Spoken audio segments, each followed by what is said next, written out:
Fala pessoal, beleza? Vamos começar aqui então resolvendo o nosso simulado módulo 1, né? Vamos que vamos aqui. Vou começar pelas questões de economia, né? Essas questões elas estão lá na parte de ambiente macroeconômico do módulo 1. Lembra que tem uma disciplina grandona lá, que é ambiente macroeconômico, fundamentos de finanças, ambiente regulatório. Então as questões de economia e matemática financeira estão lá dentro. A gente começa com economia, beleza? Vamos lá. Então, deixa eu compartilhar aqui a tela, né? Porque sem compartilhar não vai dar certo. Vamos lá, compartilhar, tá aqui. Estão vendo aí? Beleza? Vamos que vamos. Então, sobre o PIB, Produto Interno Bruto, assinale a alternativa incorreta. Isso é importante, é incorreta, né? Pessoal, vamos só lembrar então o que é o PIB. Produto Interno Bruto, diferente do PNB, Produto Nacional Bruto. Qual que é a diferença? Produto Interno Bruto, como o nome já diz, interno, diz respeito ao valor dos bens e serviços produzidos dentro do país, seja por empresas nacionais ou multinacionais. E são valores finais, são os valores para o consumidor, né? Então, por exemplo, se você comprar um pãozinho, o consumidor final comprou um pãozinho, você vai ter o valor da farinha, você vai ter o valor do trigo, você vai ter o valor dos impostos, você vai ter o valor do frete para entrega disso e daquilo e assim por diante. Então, já se pega o valor final, a somatória dos valores finais, beleza? Isso que é PIB, então. Produto Nacional Bruto, PNB, é o que é produzido pelas empresas que têm sede no país, mas pode ser produzido fora do país. O que importa é que a empresa seja brasileira. Então essa que é a grande diferença, ok? Então vamos lá. Uma coisa importante, né? O PIB ele não é um estoque, né? Ele é fluxo. Então todo ano tem um PIB diferente. Nós estamos vivendo aqui uma época meio complicada. O PIB está caindo. Então parece que esse ano vai ter menos produção que o ano passado. O PIB caiu. Ano que vem, se subir essa produção, PIB subiu, e assim por diante. Cada ano tem um, e portanto a gente fala de PIB como fluxo e não como estoque de riqueza. Dado isso, a gente já consegue resolver bem aqui essa questão. Alternativa A. PIB mede apenas os bens e serviços finais para evitar dupla contagem. Perfeito. Se um país produz 100 de trigo, 200 de farinha de trigo e 300 de pão, por exemplo, seu PIB será de 300, pois os valores da farinha e do trigo já estão embutidos no valor do pão. Putz, perfect. Os bens e serviços finais que compõem o PIB são medidos no preço em que chegam ao consumidor. Dessa forma, levam em consideração também os impostos sobre os produtos comercializados. É o que eu falei, tá tudo lá, tá imposto, tá comissão de vendas, tá frete, tá tudo, né? Então, tá certo. O PIB é o total da riqueza existente em um país. Cuidado, não é o total da riqueza. O total da riqueza levaria em consideração o estoque de riqueza, por exemplo, as jazidas de petróleo, de mineral daquele país. O PIB é a produção num determinado intervalo de tempo, um trimestre, um semestre, um ano, certo? Então essa aqui está errada, né? Vamos ver a D antes de marcar. O PIB é um indicador de fluxo de novos bens e serviços finais produzidos durante um período. Gostei, hein? Se um país não produzir nada em um ano, seu PIB será nulo, é verdade. Está correto aqui. É a C, né? A C é que a gente tem que marcar porque ela está incorreta, beleza? Dúvidas aí, pessoal? Se tiver dúvidas, vai mandando aí no chat, vai conversando com a gente. A ideia é que a gente faça algo interativo aqui, até para tirar as dúvidas do pessoal também. Então, fica à vontade. A próxima, 25. Por que está nesse número 24, 25? O professor Eduardo Tavares resolveu algumas, agora eu estou resolvendo outras. A gente fez um bem bolado, por isso que está nessa linha aí, né? É um simulado que a gente passou para os nossos alunos do mundo financeiro, né? Então, show de bola, vamos tocar aí. A economia de certo país tem experimentado crescimento acima de sua média histórica nos últimos anos, mas isso tem aumentado a pressão inflacionária nessa economia. Visando desacelerar essa pressão inflacionária, o Banco Central desse país estuda implantar algumas medidas. Analise quais medidas são conceitualmente indicadas para o combate da inflação nesse cenário. Então tá lá. Seguinte. Em épocas de crescimento pujante, normalmente o pessoal tem aumento de renda e você aumenta a capacidade e a propensão das pessoas a consumirem. Isso gera uma demanda maior por bens e serviços, o preço dos bens e serviços sobe. Isso pode gerar inflação. Então, imagina que nesse contexto, a equipe econômica e o Banco Central querem controlar a inflação. A gente vive no Brasil um sistema, um regime de metas, que a gente chama, né? Então, uma prioridade importantíssima é você manter a inflação sob controle. Quais são as ferramentas que estão à disposição do Banco Central, da equipe econômica, para ser utilizada, né? Aumento de taxa de juros básica da economia. Perfeito. Se existe um aumento na taxa de juros básica da economia, o que vai acontecer? Os agentes econômicos vão ser impactados de duas formas diretas. Primeiro, eles vão ter oportunidade de aplicar no mercado financeiro e vão estar menos propensos a investir, a produzir, a fazer a economia crescer, e isso pode desacelerar a inflação. Não estou dizendo que seja bom de um modo geral, eu até acho muito ruim, porque a economia para e fica todo mundo colocando dinheiro no mercado financeiro em vez de criar empresas, aumentar a capacidade produtiva e assim por diante. Mas é uma maneira de se lidar com essa questão. Então tá certo, aqui, beleza. Um outro ponto que impacta é o crédito fica mais caro. Se a taxa de juros básica sobe, para uma empresa conseguir crédito, ela vai conseguir crédito a uma taxa superior à taxa de juros básica que já está subindo. Então o crédito fica mais caro, tanto para a empresa quanto para a pessoa física. Então isso tende a diminuir o apetite por consumo, porque uma boa parte do consumo é turbinada por crédito. As pessoas compram a crédito, as empresas investem tomando dívida para fazer o caixa e poder investir, tá certo? Então o aumento na taxa de juros realmente ele segura a inflação. Venda de títulos públicos em maior escala. Bom, seguinte, o Banco Central é o operador do Tesouro Nacional. Então, ele pega os títulos do Tesouro Nacional, vende no mercado financeiro numa operação chamada de open market, mercado aberto. Então, se o Banco Central começar a vender esses títulos em maior quantidade, ele vai tomar dinheiro do mercado. Então, ele está enxugando o meio circulante. Lembra que a gente viu nas aulas que uma das principais causas de inflação é excesso de moeda na economia, excesso de meio circulante.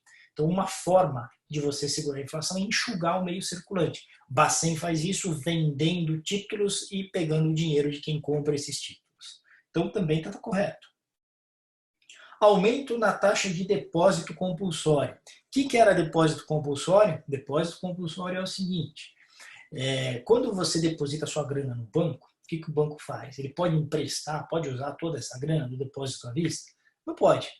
Ele tem que depositar uns 40%, 30%, 35%, depende da alíquota que estiver no momento do depósito compulsório, mas ele tem que depositar um percentual dessa grana dos depósitos à vista lá no Banco Central.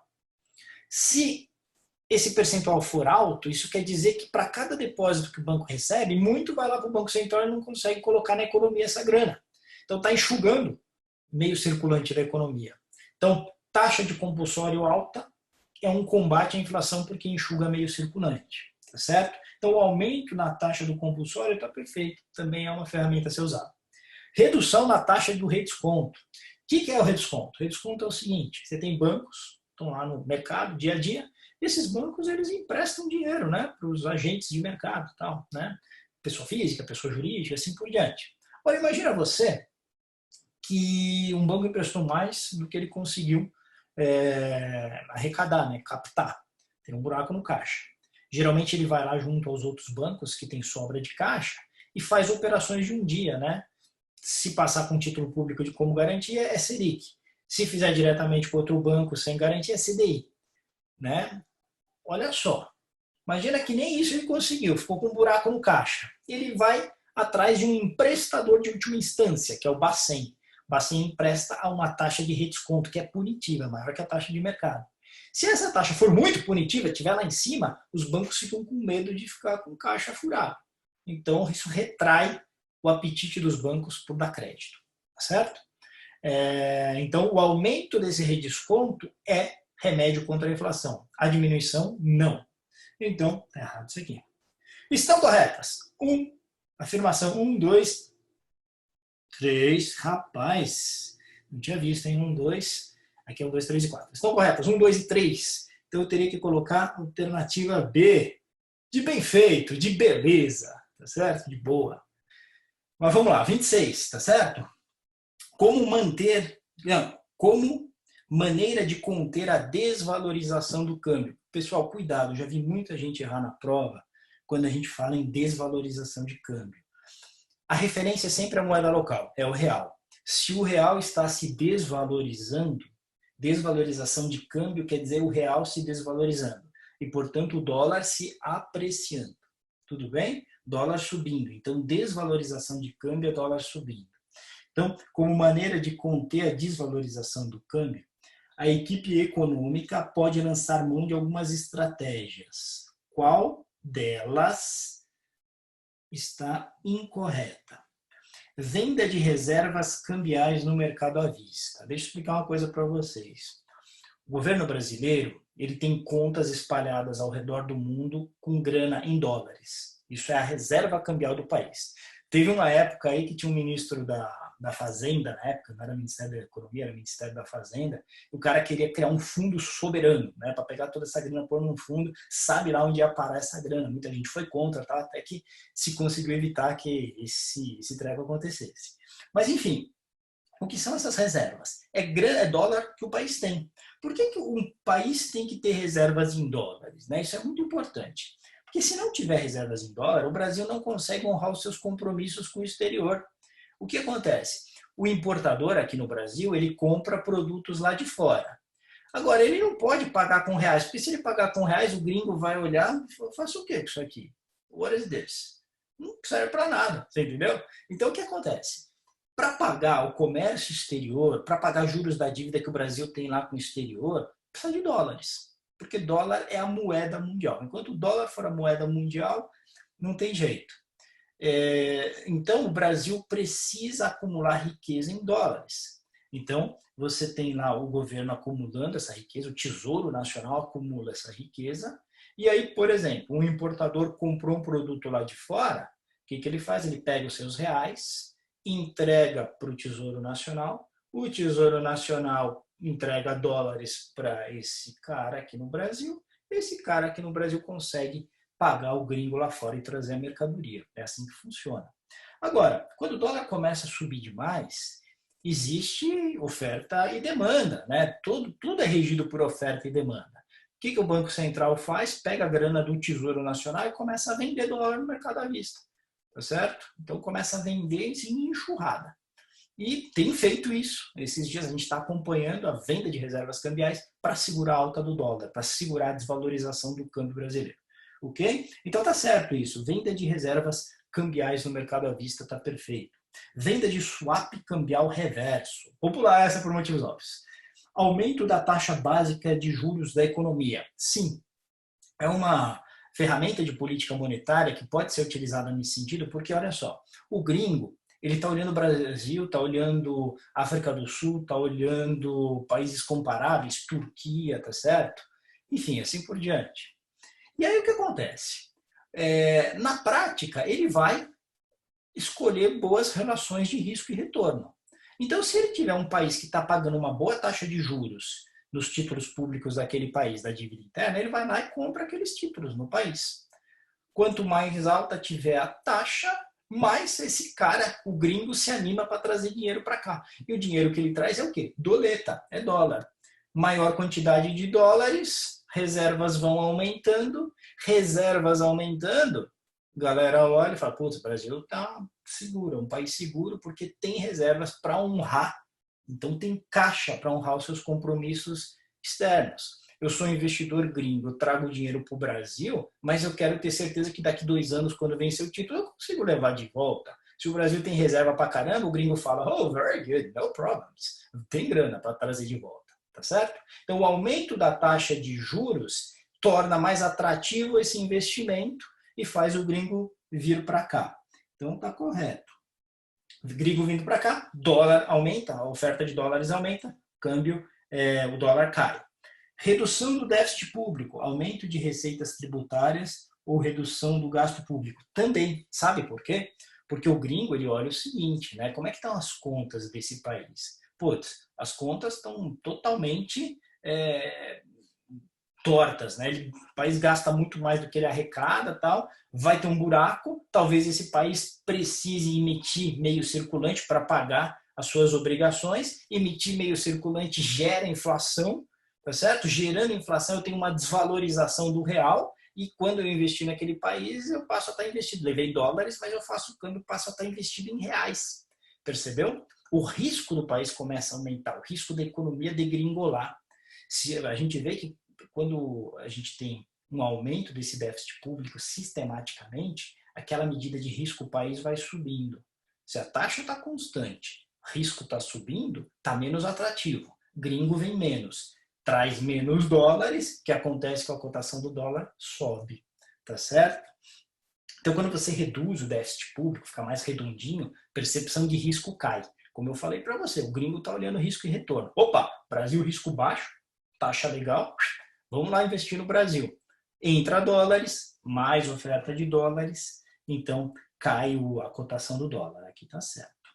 E aqui, deixa eu aproveitar na alternativa B que eu pulei, porque a gente tem dois tipos de swap cambial, tá certo? A gente tem o swap cambial direto, tradicional, tá? Que esse sim, ele é para conter a alta do dólar, né? Então, no swap cambial, o Banco Central diz o seguinte, ó, vou dar uma operação de swap aqui, o que subir de cotação no dólar, eu te pago ajuste em reais para você ter reais suficientes para conseguir arcar com seus compromissos em dólar. Então, isso dá uma arrefecida no mercado. Se tivesse escrito só swap cambial, estaria certo. Swap cambial reverso é o contrário. O Banco Central fica na ponta vendida, né? Então, quando cai o dólar, é que o Banco Central vai pagar. Desculpa, o Banco Central fica na ponta comprada. Quando cai o dólar, é que o Banco Central vai pagar para a sua contraparte. Então, o swap cambial reverso é usado pelo Banco Central quando o dólar está caindo, tá certo? Lembra sempre o seguinte, o Brasil sempre teve um problema que o dólar sobe muito. Então, o tradicional é para segurar a alta. O reverso foi criado numa época que era a época do governo Lula, que estava tudo muito redondinho, tá certo? Fernando Henrique Cardoso deixou o negócio muito azeitado, Lula assumiu, pegou uma época de abundância internacional, uma liquidez forte, mercados bombando, tá certo? Então estava tudo muito redondinho, então o real ia se apreciando em relação ao dólar. Aí se criou o swap cambial reverso, então para segurar a queda do dólar. Então, ao contrário, essa aqui está errada, então é a alternativa B de beleza, ok? Deixa eu ver aqui no chat, nada, todo mundo bem aí, né? Todo mundo sem dificuldades. Vamos lá. Um jovem de 25 anos planeja se aposentar aos 65 anos de idade, tá certo? Então ele tem 25 e ele quer se aposentar aos 65. Então olha só, faltam 40 anos, já põe isso na sua cabeça. Em suas premissas, estima que poderá viver bem com um valor mensal de 10 mil na sua aposentadoria por 25 anos. Então, com um valor mensal de 10 mil, ele consegue viver legal. O que a gente está dizendo é isso aqui, ó. Nós estamos aqui na data zero, tá certo? Faltam 40 anos.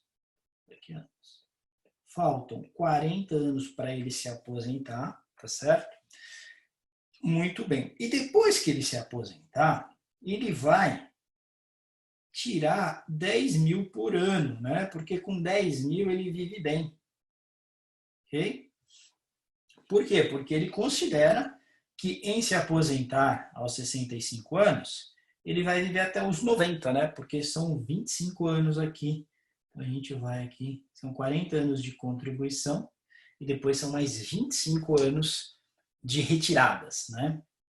Considerando que ele começará a poupar imediatamente e que faltam 480 meses até a sua aposentadoria, a uma taxa real de 3% ao ano, quanto ele deverá poupar mensalmente para viabilizar os seus planos, tá certo? Então vamos lá. Aqui a primeira coisa que a gente precisa entender é quanto que vai precisar de grana para esse cara quando ele se aposentar, porque ele tem que tirar, a partir do momento que ele se aposentou, ele vai ter que tirar 10 mil todo mês, tá certo? 10 mil todo mês. Se ele vai tirar 10 mil todo mês, quanto que ele precisa ter aqui, né? Qual que é esse valor futuro aqui? Eu digo valor futuro porque ele vai ter que acumular durante a sua época de acumulação. Qual que é esse valor futuro para depois ele viver bem com 10 mil mensais, tá certo? Então vamos fazer o seguinte, vamos olhar para esse fundo aqui primeiro, tá certo? É para cá que a gente precisa olhar primeiro. Então, eu tenho um pagamento de 10 mil mensais. Então, eu vou ter que fazer o seguinte, o meu PMT, ele vai ser 10 mil. 10 mil é o meu PMT. Você põe lá na sua HP 10 mil no PMT, tá certo? Muito bem. Quantos meses são 25 anos? Lembra que como a taxa está ao ano, tudo bem, é uma coisa. Mas Esse fluxo de 10 mil é valor mensal, então a gente tem que trabalhar com valores mensais para entender isso direitinho, né? Sempre que você falar em saídas, em retiradas ou em aportes mensais, você tem que trazer tudo para a base mês, tá? Então essa é uma dica legal. 10 mil é o PMT.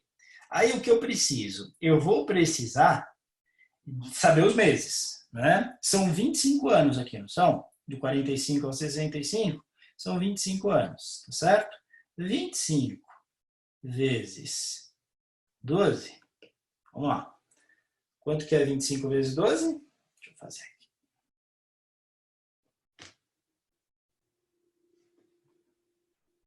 Eu tenho uma HP aqui, não tem? Tem.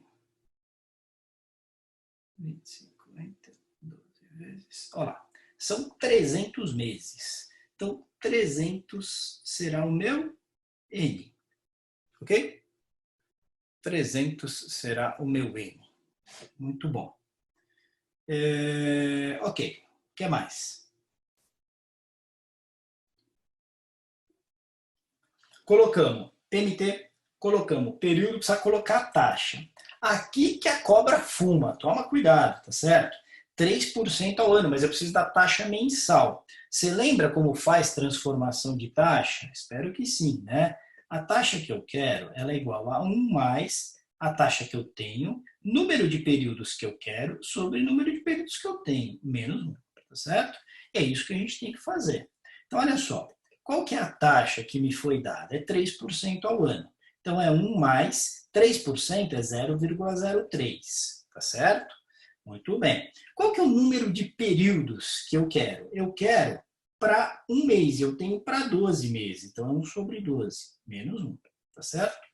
Se você fizer esse cálculo, para não demorar muito, eu vou ficar aqui até amanhã fazendo tudo isso, você vai chegar aqui numa taxa de 0,246627%, tá certo? É bom você deixar na memória da calculadora para usar todas as casas, tá certo? Mas tá aí, 0,246627. Então você vai e coloca 0,246627, vai ser o seu I. Não esquece que você não põe, não divide por 100, né? Porque quando você puser 0,24 e apertar a tecla I, a HP já entende que é 0,24%, tá certo? Ela já vai entender isso. Então fique em paz com isso daí, vai funcionar bem, beleza? Muito bom. Colocamos então a taxa. Aí você vai chamar valor presente, tá certo? Chama o valor presente, chama a tecla valor presente. Você vai ver que vai aparecer negativo, né? Porque a gente pôs o PNT positivo. Vai aparecer 2.118.156,01. Beleza? Esse é o valor presente aqui, que seria o que eu chamei de valor futuro aqui, porque eu vou ter que chegar em 2.118.156,01, tá certo? Ou seja, percebe, entende o problema. Eu tenho que acumular 2.118.000 para estar lá, quando eu chegar lá daqui 40 anos, tá certo? Eu vou estar com 65. Quando eu chegar lá, daqui 40 anos, eu tenho 2 milhões acumulado, 2.118 alguma coisa. Agora que vem a grande pergunta, né? Quanto que eu tenho que poupar todo mês, considerando uma taxa real, né? Ou seja, de ganho real de 3% ao ano, quanto que eu tenho que poupar para chegar nesses 2.118.156,01? Okay? Aí vem a segunda parte, né? Qual que é então a segunda parte? A gente pensar o seguinte: eu tenho lá um valor futuro que é 2.118.156,01, tá certo? Então isso aqui é future value, é um valor futuro, ok? Eu tenho lá 480, que é o meu N. Professor, de onde veio esse 480? Ó, eu vou poupar durante 40 anos, tá certo? 40 vezes 12, que cada ano tem 12 meses, 480, certo? Então, 480 é o meu N. A minha taxa é a mesma, né? 0,246627. Então, você usa a mesma taxa, você põe lá no izinho, tá certo? E agora, o que você vai chamar é o payment, é o PMT, ok? Chama lá o PMT, aperta a tecla PMT, vai dar negativo, porque aqui a gente pôs positivo, tá certo? Mas é só uma questão de fluxos de caixa. E aí vai dar 2.300 e 3,72, tá? Alguns de vocês, né, pode ter errado, chegado num outro valor, tá certo? Alguns de vocês pode ter chegado aqui na alternativa B, né? B de não beleza, né? B de engano, lê do engano aí, né? Enfim. Olha só, por que poderia ter chegado? Porque a sua calculadora possivelmente estava no que normalmente ela está, que é no modo END, né? Então, lembra do seguinte, gente. Tem uma expressãozinha aqui que explica para você o seguinte, esteja atento a isso na prova. Olha só, considerando que ele começará a poupar quando? Quando? Amanhã? Depois de amanhã? Não! Imediatamente, tá certo? Se tivesse amanhã depois da manhã, também seria imediatamente. Né? Se tivesse daqui um mês, aí seria no end. Mas como está dizendo que ele vai começar a poupar já, a gente tem que utilizar o modo begin. Então, certifique-se aqui que na sua calculadora você coloque o modo begin. E como é que coloca o modo begin? Você vai lá em G7. Tem que fazer esse cálculo com o begin. Tudo bem? Aí, os alunos sempre me perguntam, professor, e por que cargas d'água? Quando você fez este primeiro fluxo aqui, certo? Você não usou o modo begin, porque aqui você usou o modo end. Porque pensa comigo, esse cara está acumulando, tá certo? A gente pensa aqui no último aporte, que vai ser nesse mês aqui, quando se completa 40 anos. Até aqui eu imagino que ele tinha renda. Então, o primeiro saque que ele vai ter do patrimônio que ele acumulou é um mês depois. Então, dá a impressão de ser o end, a convenção é que seja o end. Não tem nada explícito no enunciado que diga o contrário. Põe na sua cabeça o seguinte, se não tiver nenhuma dica no enunciado que explique por que usar o begin, o default é usar o end. Agora, a gente precisa estar atento ao tipo de dica que nos remete ao begin, tá certo? Como que você fica atento fazendo exercício. Você vai chegar, você vai pegar um desse parecidíssimo lá na prova, tenho certeza. Você vai olhar, opa, imediatamente, begin, já não erra, tá certo? Então, infelizmente, não é só conhecimento lá na prova do CFP, tem um pouco de malandragem, que é a malandragem de você ter feito os exercícios, já pegar as palavrinhas, putz, é isso, papá, não ficar pensando para não perder tempo. Módulo 1, ele é atropeladaço, que é módulo 1 e módulo 2 de manhã. Então, se você for fazer os dois, cara, você precisa estar rápido na conta, tem que estar nos cascos, não pode estar viajando, assim, não pode estar devagar, tá? Beleza, gente? Tamo junto aí? Deixa eu ver aqui se o pessoal tá com dúvida.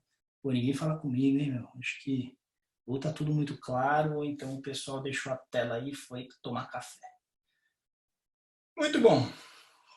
Esse exercício aqui é um saco, mas a gente tem visto que a Planejar às vezes tem colocado ele, tá certo? Boa. O Leandro tá dizendo que tá claro, posso seguir. Então a Planejar tem colocado, aí eu precisei torturar vocês um pouco nesse sentido, né? Qual que é o meu ponto aqui nesse exercício, tá certo? Me matou imediatamente. Juliana, é normal, cara. Não esquenta a cabeça não, tá? Tamo junto aí nesse tipo de erro que acontece muito, mas o negócio é treinar para chegar lá no dia e não errar. Esse exercício aqui, meu, você não pode sair somando essas taxas. Toma cuidado com isso, porque a grande tentação que a gente tem é fazer 0,7% mais 1,4% menos 2,1%. Errado fazer isso, tá certo? É juros sobre juros, não é juros simples. Então, pelo fato de não ser juros simples, você não pode sair somando as taxas, tá? Você tem que compor essas taxas. Composição de taxa, aqui eu já peguei um help aqui, para que senão ia ficar demorando muito para fazer, tá? Eu prefiro aproveitar o tempo para a gente tirar dúvidas, para falar conceito, e a parte braçal, depois, se você tiver dúvida, você me escreve, seja no grupo, seja no privado. Mas olha só, o que a gente tem que fazer? Sempre 1 mais a taxa. Olha só, 0,7% de uma vez por todas. Lembra do seguinte, tá por cento. O que quer dizer por cento? Quer dizer que é 0,7 dividido por 100. Né? Quando a gente fala 0,7%, é isso, 0,7 dividido por 100. Né? E aí você tem que lembrar que é só você colocar 2 zeros aqui. Por quê? Porque esses 2 zeros aqui eles vão parar aqui. Então fica 0,007. Essa é a transformação do 0,7% para decimal, ok? O fator desse treco é 1 mais 0,007. É esse fator desgraçado que você tem que pegar para cada um deles. E você multiplica os fatores. Aí depois você 1 mais, olha lá, 1,4%. 0,014. Tá certo? Então a gente vai ter 1 mais 0,014 vezes. Aí é que são elas. Dá uma olhada aqui, porque a galera erra nesse aqui. Põe sinal de menos, a gente já se confunde todo, né? Nós é bom, mas nós se confunde. Pô. Então, aqui, gente, você tem que fazer o seguinte, tem que fazer 1, seria 1 mais esse treco, mas como tem um sinal de menos, vira 1 menos 0,021, tá certo? E 1 menos 0,021, se você fizer na calculadora, a calculadora vai dar direitinho, mas tem gente que já faz de cabeça, né? Que 1,07, 007, 1,014, cuidado, porque isso aqui dá nó na cabeça quando você vai fazendo de cabeça, né? Se você fizer essa conta aqui, né? 1 menos 0,021, isso daí, ó, vou até fazer aqui para eu não falar besteira para você, né? Então, 0,021 menos. Dá 0,979. Então, você teria que colocar aqui como resultado 0,979. Ok? Então, recomendo que você use a calculadora, faça 1 menos o 0,021, não faça isso de cabeça para não se confundir. Já vi muita gente, muitas vezes o pessoal errar nisso. Aí você sai compondo, né? Faz para todos eles, do jeito que eu fiz aqui, tá certo? Vai multiplicar todos eles e você vai chegar no 11,35. Tivesse você somado tudo, teria dado 11%, né? Então, para os mais desavisados, que acham que é somar, o cara já vai lá e crava a alternativa A. E o correto seria cravar a alternativa D de deu certo. Tudo bem? Legal, gente? Tamo junto aí? Eu não sei porque o iPad tem vontade própria, ele fica voltando. Vou seguir aqui se vocês me disserem que tudo bem. Legal. Muito bem. Vamos falar do Paulo agora, né? O Paulo é um cidadão que tem 250 mil disponíveis para aplicação. Se ele solicitar daqui 15 anos, né? Desculpa, a redação aqui ficou estranha, mas a ideia é se ele solicitar aposentadoria, né? Se ele parar de trabalhar e estimar o patrimônio ideal para isso, será de 2 milhões em valores hoje. Então ele precisa de 2 milhões em valores de hoje, tá? Cuidado, gente, essa é uma outra palavrinha-chave. Sempre que a gente fala moeda constante, valores de hoje, a gente está dizendo que a gente precisa usar a taxa real. Ou seja, é a que eu ganho acima da inflação, tá certo? Eu imagino que a taxa nominal já está cobrindo a inflação, e a taxa real, lembra, nominal menos a inflação. Então, é o quanto eu ganho acima da inflação. Então, é isso que está dizendo o enunciado. Tem 250 mil, é o que ele vai aplicar, tá certo? Daqui 15 anos, ele precisa que esse treco vire 2 milhões, tá certo? Então, ele acha que esses 250 mil que ele já juntou, bem aplicados, vão fazer com que ele tenha o patrimônio necessário para isso, tá certo? Considere que a inflação esperada é 5% ao ano nos próximos anos. Considere também que Paulo tem um poder de economia anual de 80 mil, tá certo? Legal, muito bem. Então, ele consegue poupar 80 mil todo ano. Quais são os retornos nominais e reais, respectivamente, que ele deve perseguir? Então, olha só, faz o fluxo de caixa para você entender a bagaça, tá certo? Então, olha só, o que acontece? Ele tem 250 para aportar na data zero e ele consegue todo ano, tá certo? Até a data 15, ele vai conseguir aportar 80 mil. A pergunta é, qual será o valor futuro dele, né? Não, o valor futuro está dado. Ele tem que chegar com tudo isso em 2 milhões, tá certo? A pergunta é, que taxa fecha essa conta? Que taxa real, né? Por que real? Porque em valores de hoje Então, primeiro eu vou achar a taxa real. Que taxa real vai fechar essa conta? É isso que a gente tem que fazer. Tá certo? Vamos fazer junto aqui? Vou pegar aqui minha colinha que ajuda eu não errar ao vivo. Aí se eu passo vergonha nos bastidores, né? Vamos lá, vamos comigo. Então, valor presente, present value, tá certo?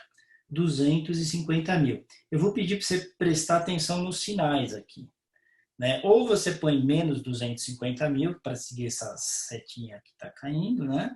Ou você põe mais 250 mil. Mas uma coisa é importante, tudo que é seta para baixo tem que ter o mesmo sinal. Eu vou deixar negativo aqui por uma questão de coerência, pois seta para baixo é uma saída de caixa dele. Então, 250 mil aqui, beleza?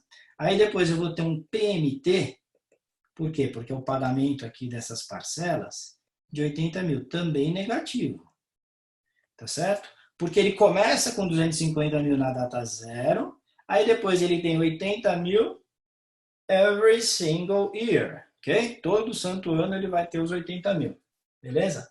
São quantos anos? São 15. Legal? Qual que é o valor futuro? Cuidado com isso aqui. O future value, né, o que você vai pôr no FV, ele é 2 milhões. Mas é positivo ou é negativo?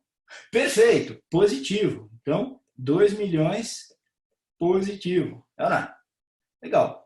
Colocou esse treco todo aí, chama o I. Então, você aperta a teclinha I da sua HP. Você chegará, salvo engano, né, em 3,71%. Ok? 3,71% ao ano. Então, ele vai ter que ter uma taxa real de 3,75%. Aí é o seguinte, né? O cara pergunta, dado que a inflação vai ser 8%, como é que você acha a taxa nominal? Dá para fazer 3,71 mais 8? Não dá. 3,71 mais 5? Não dá. Não pode fazer isso. Você tem que compor taxas, né? Se você lembrar da fórmula de Fischer, a minha taxa nominal ela é igual a 1 mais a minha taxa real vezes 1 mais a minha taxa de inflação. Tá certo? Então, você vai compor essas taxas. 1 mais 0,0371, que você acabou de achar, ok? Vezes 1 mais 0,05, menos 1, ok? E aí, quando você fizer essa conta, né, você vai chegar em 8,90% a minha taxa nominal. E aí você marca com segurança a alternativa B de beleza, tá certo? De foi boi, tranquilo, né? Tudo bem, gente?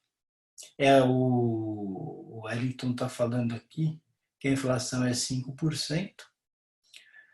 Beleza, é que eu falei 8 alguma hora, eu estava meio empolgado aí, falei errado, mas tá certo, é isso aí, matamos mais essa. Se tiver dúvidas, fala aí.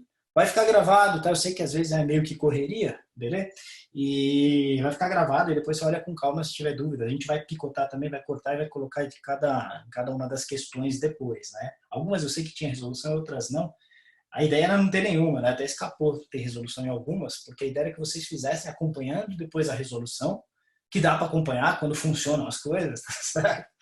Mas a ideia é que depois a gente deixe a resolução disponível para vocês olharem com calma. 39. Um título público do governo está negociado a 5,1%. Essa questão é clássica, ela não é difícil, então aproveita para encaçapar essa também. Determinado investidor, contudo, pretende comprar um título de vencimento semelhante, mas que pague uma taxa real mais a correção monetária. Então, tem um título que paga.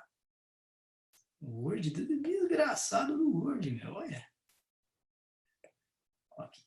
Tem um título que o sem vergonha do título, que já foi melhor, tem melhorado agora as taxas, né? Com essa crise toda. 5,1% ao ano paga o título.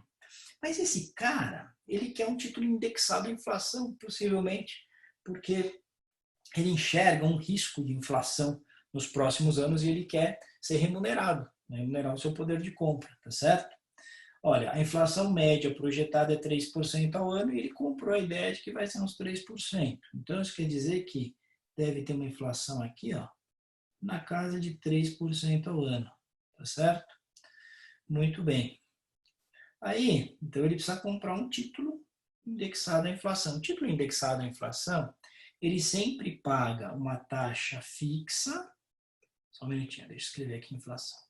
Ele sempre paga uma taxa fixa, uma taxa pré, mais normalmente o IPCA, pode ser GPM e tal, mas o que tem liquidez hoje é o IPCA.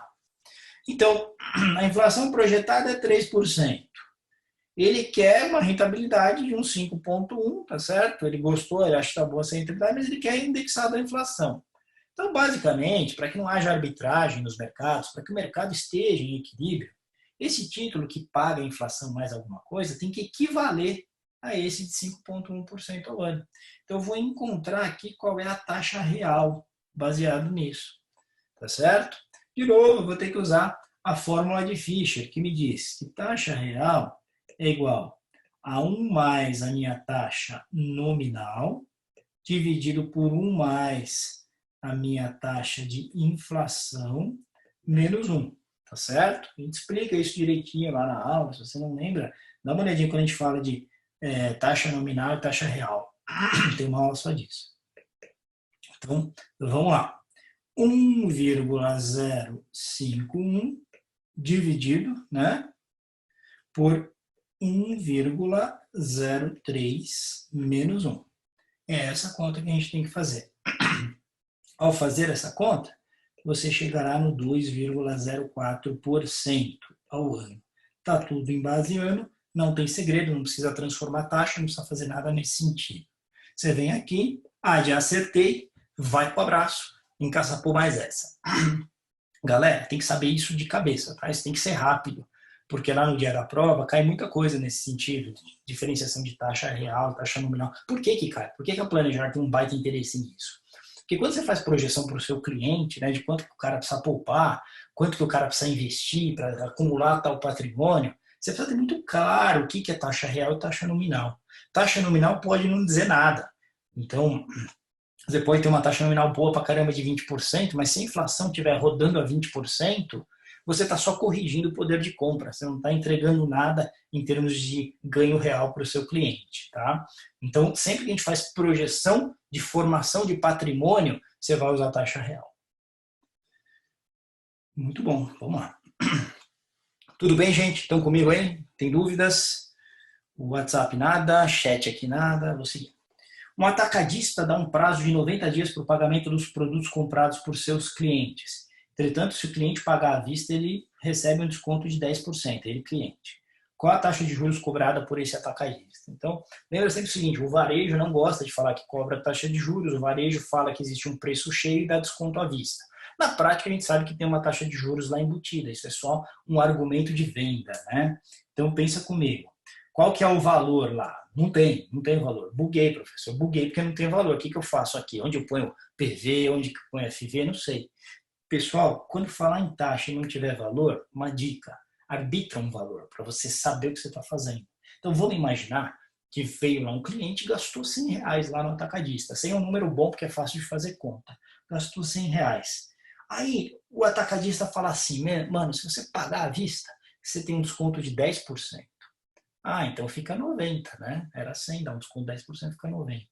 Então, olha só. Se eu posso pagar 90 à vista ou pagar 100 daqui 90 dias, na prática esse atacadista está me financiando. Eu não tenho, imagina que eu não tenho os 90 hoje, o atacadista me empresta os 90, eu pego os 90, devolvo para ele, levo as mercadorias, ele me emprestou 90, 3 meses depois eu devolvo 100. Então, olha só.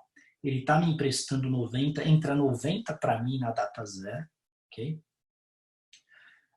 Como a taxa aqui está em meses, eu já vou falar em meses aqui, tudo bem? Já vou falar em 3 meses, para facilitar a minha vida, tá certo? Então eu tenho um valor de 100 daqui 3 meses. A pergunta que está se fazendo aqui, qual é a taxa desse financiamento, desse empréstimo, tá certo? Corretamente, tecnicamente, um financiamento, né? Então, olha só, eu preciso achar a taxa ao mês. É isso que eu quero, taxa ao mês. Beleza?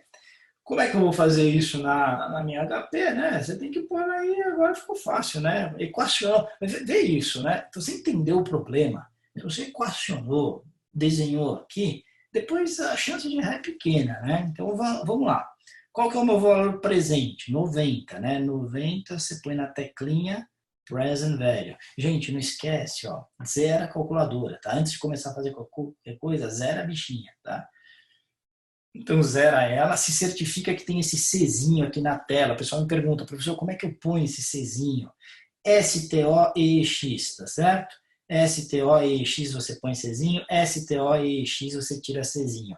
STO é do lado da tecla G, EX é do lado da tecla 4, tá certo? Então, STOEX, STOEX. Por que, professor, precisa ter o Czinho? Pelo seguinte, quando você tiver um N quebrado, se não tiver o Czinho, a parte quebrada ele usa juros simples. Tem que ter o Czinho de composto para ele usar juros compostos, que é o que a gente usa aqui no mercado brasileiro.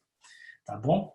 Mas feito esse parênteses, 90 é o meu present value, 100 é o meu future value, mas cuidado, né? Setinha para baixo, vou pôr negativo, senão a gente buga HP. Tá certo? Muito bom. São quantos períodos? 3. Por que 3 e não 90, professor? Se eu puser 90, ele vai me dar a taxa diária, porque ele vai entender 90 períodozinhos aqui para chegar no 90 dias. Se eu coloco 3, são 3 meses, ele vai chegar numa taxa mensal. E aí você chama a desgranhenta da taxa. Quando você chamar a desgranhenta da taxa, você vai chegar ao valor aqui de 3,23% ao mês. Oh, desculpa, falei besteira aqui. 3,57% ao mês, alternativa C de certo. Tá bom? Beleza? Então lembra sempre o seguinte, sempre que falarem para você de desconto à vista, você tem que montar esse fluxo assim, tá? Isso acontece bastante aí na prova. Aqui eu também já coloquei uma resposta aqui para dar um help, né? Senão eu ia gastar muito tempo fazendo, mas se tiverem dúvida, vocês me falem. O vendedor de um terreno recebeu as seguintes propostas em reais. Olha que interessante. Então ele tem a proposta 1, proposta 2, proposta 3, ok? Na proposta 1, ele ganha 13 mil de entrada, 5 mil em um mês, 7 mil em 2 meses, 8 mil em 3 meses. Então ele teria um fluxo de caixa, vou desenhar só o fluxo de caixa do primeiro para a gente entender, né? Então ele recebe 13 mil na data zero, porque é entrada, ele recebe 5 mil na data 1, ele recebe 7 mil na data 2, faz esse treco na prova. Você acha que você está perdendo tempo, mas você não está. Você está se certificando de que entendeu o contexto do problema e não vai errar na hora de jogar na HP. 7 mil em 2 meses, e em 3 meses ele recebe 8 mil. Tá certo? Olha que da hora. Colocou lá. Aí, eu preciso saber numa mesma data quanto valem as coisas, senão eu fico louco, não consigo comparar. Então, normalmente a gente traz tudo para data zero, traz tudo a valor presente, né? E já foi dito aqui que a taxa de juros é 0,85. Esse cara consegue investir a grana dele a 0,85, beleza, então vamos trazer a 0,85. Então, o que a gente tem que fazer? A gente poderia trazer cada um desses fluxos individualmente, mas aí dá um trabalho hercúleo, né? Muito mais vantagem, muito melhor, né? A gente fazer diferente. A gente jogar aqui nos fluxos de caixa. Lembra como é que fazia esse treco aqui dos fluxos de caixa? 13 mil no CF0, 5 mil no CFJ. Just in case you don't remember. Vamos lá, zera a calculadora, ok? Então, coloca comigo, né? Deixa eu ver se eu lembro. Tem aqui, quer ver? Eu vou copiando aqui para não atrapalhar a vida. Olha lá, 13 mil. 13 mil, lembra que estava na data zero? O fluxo que eu fiz aqui, ó. Está na data zero, 13 mil. Então, isso é a deixa, é a dica que eu tenho para colocar no CF0. Então, GCF0, tá vendo? GCF0, 13 mil. Depois, 5 mil, GCFJ. Olha, o da primeira data já vai para o CFJ. 7 mil também é GCFJ. Então, só o primeiro, que é o CF0, é diferente. 8.000 GCFJ, tá certo? Aí precisa pôr a taxa. Lembra como é que põe a taxa? 0,85. Você coloca aqui em taxa, no izinho, que está do lado do PV. Tudo pronto, inputs colocados, precisamos saber agora qual que é o valor presente líquido desse projeto, o VPL. In English, NPV, Net Present Value, tá certo? Então a gente vai no FNPV. FNPV 32.639,77. A Siri quer falar aqui, pô. Fica quietinha, Siri. Ok? 32.639,78 é o valor que a gente chegou aqui. Ok? Felipe, não tem que repetir usando o NJ? Não, meu amigo, porque é o seguinte, quando que eu vou repetir usando o NJ? Quando eu tiver fluxos iguais. O NJ, ele nada mais é do que um atalho. Então, imagina que você tivesse o primeiro fluxo 13.000, aí depois 4 fluxos de 5.000. Você não tem que ficar 5.000 CFJ, 5.000 CFJ, 5.000 CFJ, 5.000 CFJ. Você põe o primeiro, 5.000 CFJ. Tá certo? Aí depois você fala quantas vezes ele ocorre. Então, por exemplo, 4GNJ. Você está dizendo esse 5.000 se repete 4 vezes. Você não tem que colocar várias vezes. Tá certo? É isso aí. Você fez com o NJ, mas no caso do proposta 2, é isso? Que você tinha a repetição do 7.000, é isso?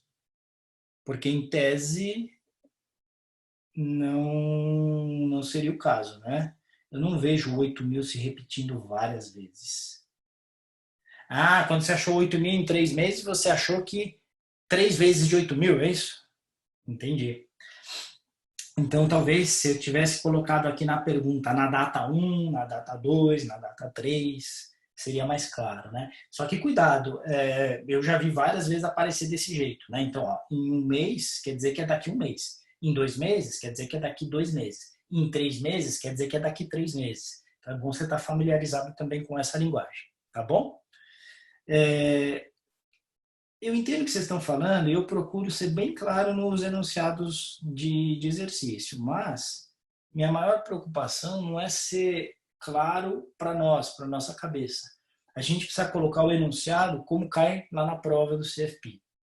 Tem discussões depois, às vezes dá recurso, tal, muitos recursos não são acatados. Então eu tento ao máximo, eu já fiz várias vezes a prova do CFP, né? A gente tem alunos que fazem depois, dão um relatório muito bom aí pra gente, e ajudam a gente nesse sentido. Então a gente procura reproduzir de forma fidedigna, né? Então, às vezes é isso, né? A gente procura usar a nomenclatura que os caras usam. Beleza? Pô, Fábio, vai embora, meu. Oh, fica aí, cara. Um bom final de semana aí, depois você acessa lá pra gente, tá bom? Qualquer dúvida, depois você me pergunta. Vamos lá.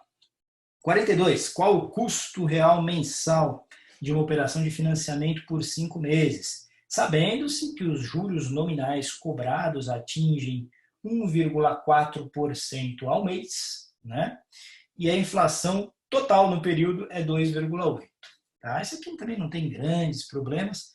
Esse exercício quer saber se você sabe transformar a taxa e se você sabe usar a fórmula de Fischer. Ok? Basicamente é isso. Por quê? Porque eu tenho uma taxa de 1,4% ao mês, ok? Mas, na prática, eu tenho uma inflação que é 2,8% em 5 meses, porque é a do período, ok? Preciso trazer tudo para uma mesma base, né?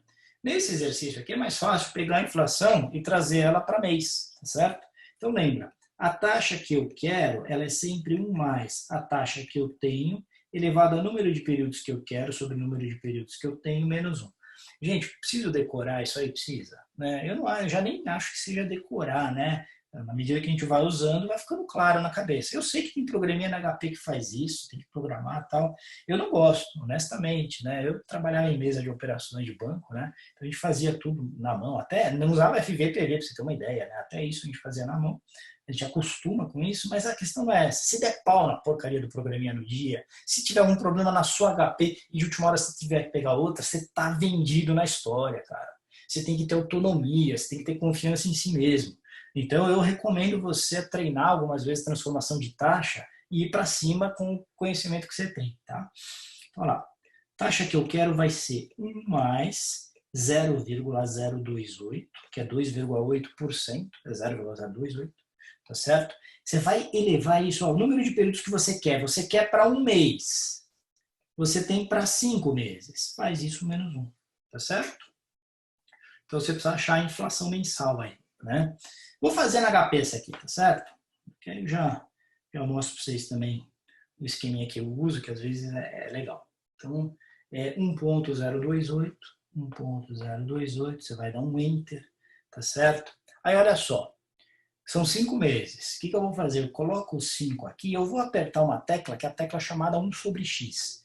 Ela fica debaixo daquela teclinha aí, onde a gente põe taxa. 1 sobre x. Quando você faz 1 sobre x, ele já calculou 1 sobre x. Lembra que a gente precisava fazer 1 sobre 5, que está aqui? Olha lá, ele já fez. Então isso é legal. Aí é só colocar o elevado agora, que fica do lado esquerdo dessa última tecla que eu apertei. Coloca lá. Ah, da hora, hein? Esse é o fator. Faz 1 menos, porque na fórmula estava 1 menos. Se eu multiplicar por 100, eu vejo em porcentagem. 0,553831. Tá certo? Então, 0,553831%. Beleza? É isso aí. Essa é a inflação. Mas não é isso que está pedindo. Está pedindo o ganho real. O ganho nominal. Você vê que se eu tivesse que ganhar a vida como grafista, desenhista, ou algo assim, meus amigos, eu passaria fome. Então, ó, aqui é a taxa nominal, é 1,4. Tá certo? A inflação prevista, né? Inflação prevista, ela é 0,553831. Legal? Nós precisamos, então, agora calcular qual é a taxa real. Né? Tem que usar a fórmula de Fischer. Vai ser, então, 1 mais 0,014 dividido por 1 mais 0,00553831. Legal você deixar na memória da calculadora, menos 1, né? Deixar na memória da calculadora para que você use todas as casas decimais, tá certo? Lembra, pessoal, quem não está muito familiarizado com o HP, tem dificuldade, a gente tem um curso gratuito lá que dá para você fazer no site, tá? Se você fizer essa conta, você vai chegar no 0,84% ao mês. Então, essa é a minha taxa real mensal. Aí você marca a alternativa D de deu certo e beleza, segue adiante, segue o jogo. Ok? Dúvidas aí, pessoal? Então tá bom. Vamos para o 43. Está acabando essa parte de matemática financeira, fundamentos de finanças. Uma consumidora comprou um computador cujo preço à vista era 6.500.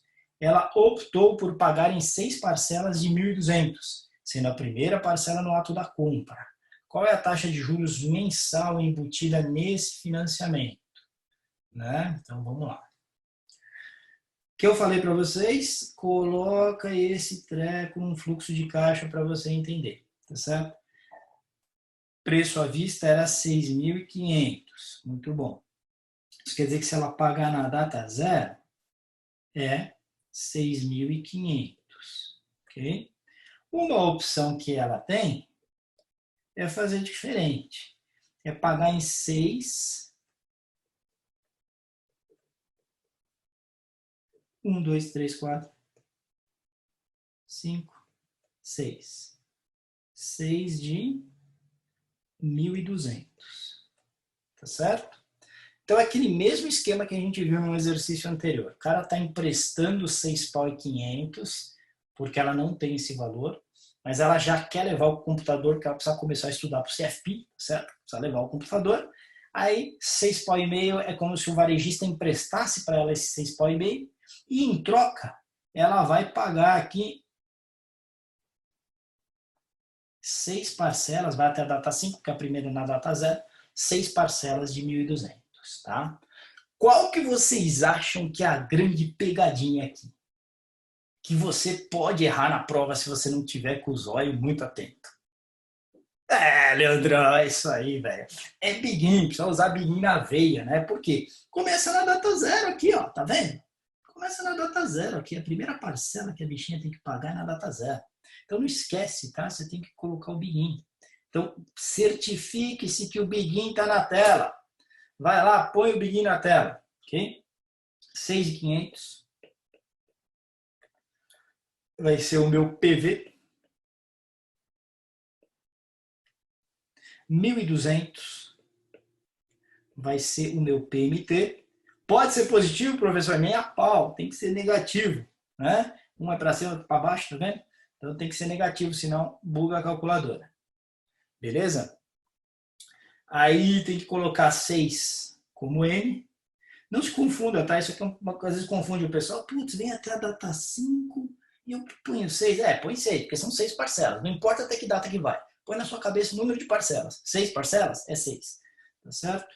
Muito bem. E aí depois você chama a amiga taxa. Taxa, você chama ela e você vai chegar aí no que o nosso caro Wellington falou, 4.28. O Wellington tá show de bola, hein, cara? Tá nos cascos aí, tá? Só acertando as questões.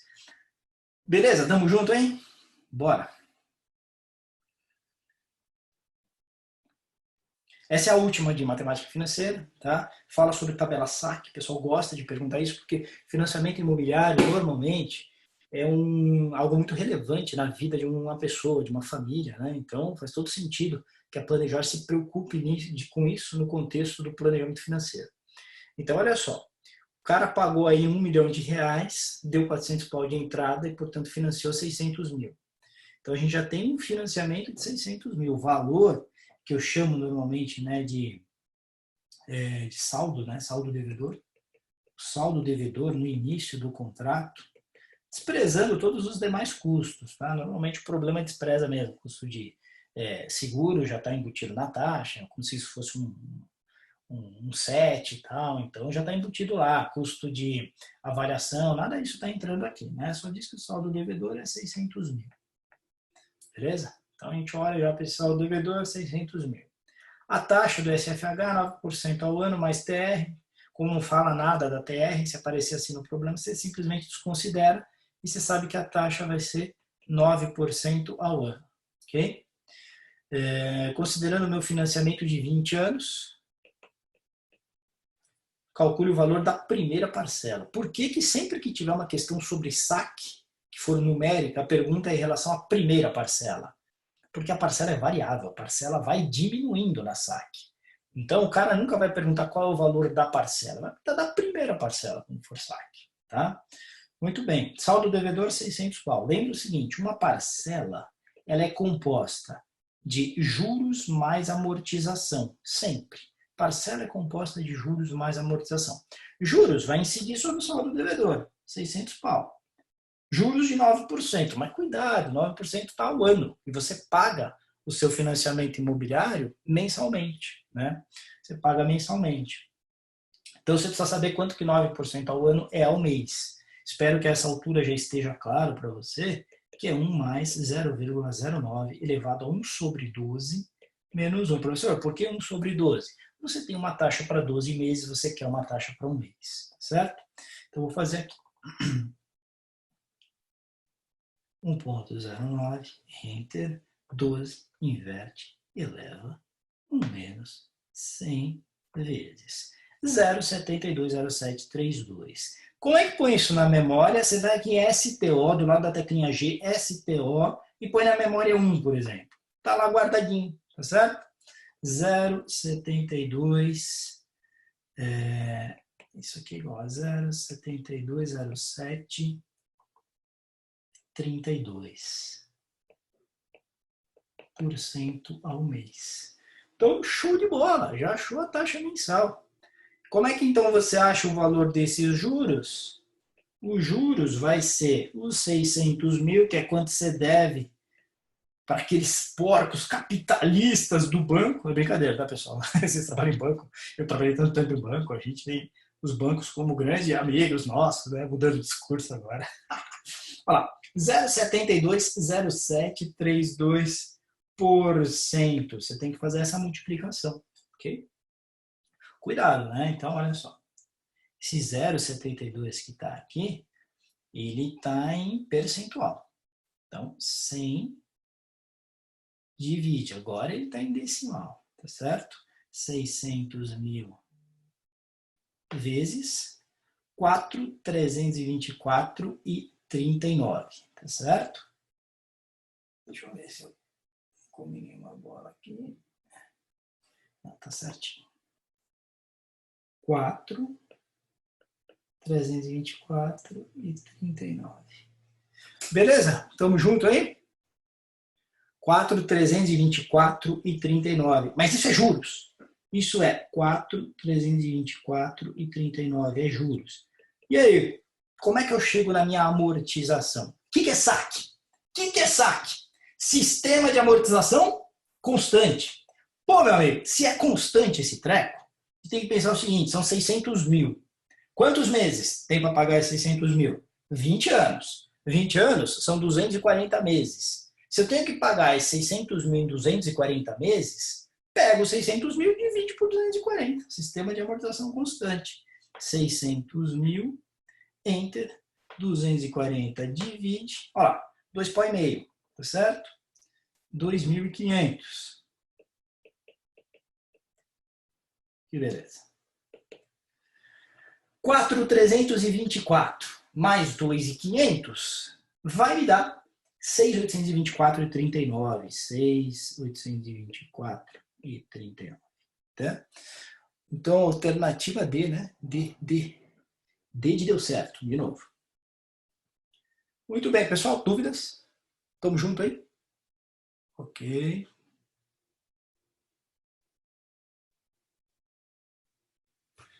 Legal. Beleza. Bom, agora a gente entra na parte de gestão financeira. Nesse simulado, eu dei um foco maior para a parte de orçamento pessoal, balanço patrimonial e tal. No próximo simulado, a gente dá uma reforçada, né, que vai ser imersão já, a gente dá uma reforçada nesse conceito, e aí eu vou pegar pesado na parte dos créditos. Crédito educacional, crédito imobiliário, crédito rural, aí a gente vai de cabeça nesses outros. Nesse aqui eu quis trabalhar muito bem a parte de orçamento familiar. Tá? Então, olha só. Esse primeiro não é bem de orçamento, até é de orçamento, mas fala da parte do seguro, né? Como que você faz proteção de risco. Né? Pessoal, essa questão vai cair. Põe isso na sua cabeça, ela vai cair. Ela pode cair com uma outra variação, mas ela cai em toda a prova. Então, você tem que saber, e ela é muito simples. Se você soubesse, não for pego de surpresa, você vai acertar. Um casal que não tem filhos, né? Ele possui o seguinte orçamento familiar anual. O cara ganha 400 pau, a mulher ganha 280. Sociedade machista, né? Os exemplos são sempre o homem ganhando. Zoeira, né? Já está invertendo. Mulherada vai dominar o mundo. Olha lá. Despesas correntes 352. Então, beleza, né? Eles estão bem aí na foto, né? Eles ganham mais do que eles gastam. Tem um índice de poupança, tá legal, tá tudo da hora. O marido tem um seguro de vida, sendo a mulher beneficiária. O prêmio desse seguro é igual a 10 mil anuais. Tá certo? 10 mil reais anuais. Supondo taxa de juros real líquida, isso é muito importante, de 0% ao ano. Tá? Bem semelhante ao cenário que a gente tem vivido, que vai viver, na minha opinião, nos próximos anos.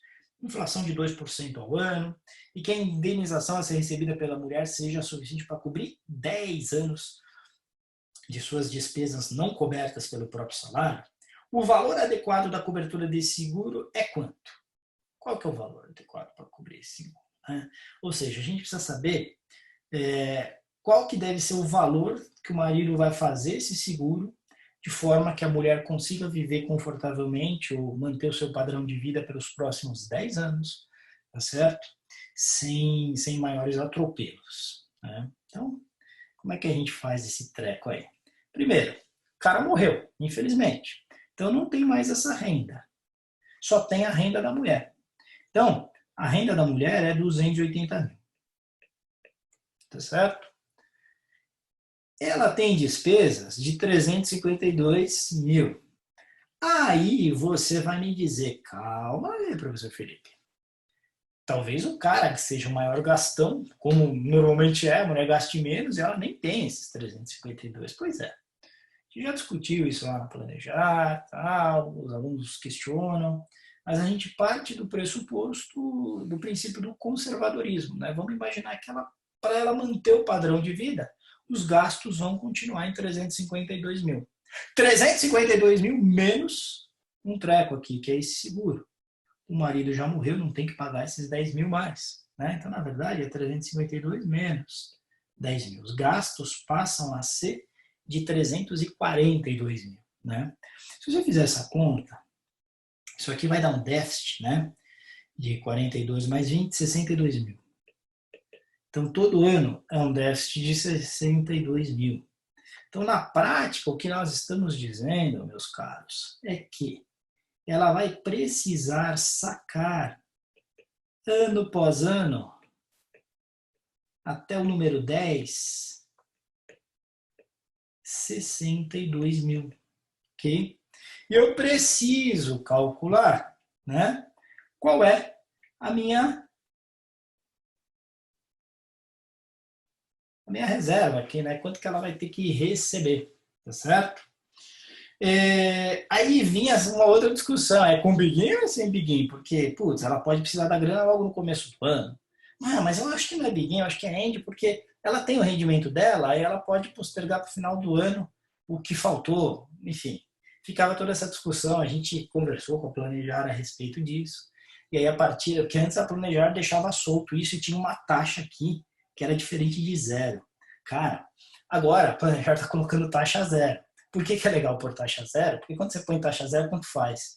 São 62 mil por ano. Se não tem taxa real de juros, é só multiplicar essa poçonhoca por 10 e vai dar 620 mil. Tá certo? Taxa real de 0%. Se você joga uma taxa de zero lá na sua HP, você vai ver que o PV vai dar 620 mil. Então é B de beleza, né? Tá certo? Então é isso que você tem que estar atento. Variações que podem acontecer lá no dia, né? Pensa comigo, como já era antes, né? Essa taxa pode ser diferente de zero. Se for diferente de zero, certamente a Planejar dirá que ela tem que, a mulher, né? A mulher que sobrou, né? O cara que foi que morreu, a mulher que ficou. A mulher, ela precisará dos recursos no início de cada período, no início de cada ano, precisará dos recursos no final de cada ano. E como for, você vai optar por biguinho ou por end. Se for no final de cada ano, você vai usar end. Se for no começo, você vai usar biguinho. Tá certo? Tudo bem? Muito bem. Ok. Legal. O Wellington está falando aqui. Ah, inflação. Deixa eu só responder antes do Leandro. Inflação não serve para nada, tá certo? A inflação, ela, nesse caso, é só para confundir você, porque o que vale é a taxa real líquida, tá certo? A inflação seria útil se o problema tivesse dito a taxa nominal é de tanto e a inflação prevista é de tanto. Você precisa calcular a taxa real antes e trabalhar com taxa real. Aí você usaria a inflação, mas nesse caso não serve para nada. E é assim que cai, viu? Mas saiba interpretar, né? Mudou a cor da grama, a gente tem que pastar diferente. Então tem que entender isso direitinho, tá? O Wellington está me dizendo... Ah, beleza, é isso. Com taxa zero, dá no mesmo, né? Se for bilinho ou se for ente. Vamos lá. Isso aqui é também uma questão clássica, né? E ela é muito fácil. Então, desavisados geralmente erram. Você não pode deixar passar.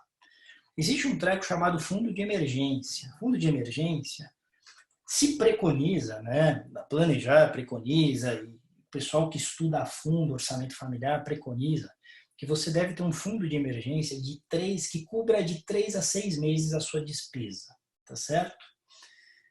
Na verdade, 3 a 6 meses a sua renda, né? Não é nem a despesa. Então, se você ganha 20 mil reais por mês, você deve ter um fundo de emergência que cubra aí de 60 a 120 mil reais. Tá? Se você tiver um fundo que cubra de 60 a 120 mil reais, um fundo entre esses valores, você está montando um fundo de emergência para se cobrir para eventualidades, né? E quais são essas eventualidades? Perder emprego, ter uma doença, ter algum fator aí que de alguma forma te dê algum problema aí na vida, na sua formação de renda, ou que você precise ter um gasto que não estava previsto, né? Então, quais são os dois pré-requisitos de fundo de emergência? Está nessa faixa, então essa é a quantificação, 3 a 6 meses da sua renda. E o segundo, não pode ser em aplicações de risco, tá certo?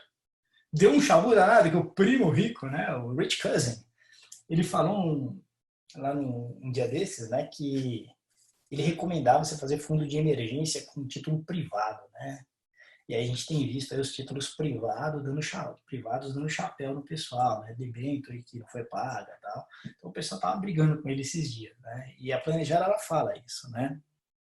A Nath também precisa tomar cuidado com os blogueiros aí, né? Os blogueiros são legal, cara, são divertidos pra caramba, mas às vezes a formação técnica não é adequada. Então aí precisa tomar um pouquinho de cuidado. Então, para a prova, lembra do seguinte: ponto número 1, entre 3 e 6 meses da renda. Ponto número 2, operação sem risco. Tá? Então, com isso, a gente meio que mata aqui, né? 35 pau. 35 pau quer dizer que quanto é que tem que estar isso? Tem que estar entre 105 e 210 mil esse fundo de emergência. Então, esse aqui já não pode. É um absurdo. Imagina, 900 mil reais em fundo DI. Você está queimando dinheiro, não poderia ser isso. Tá?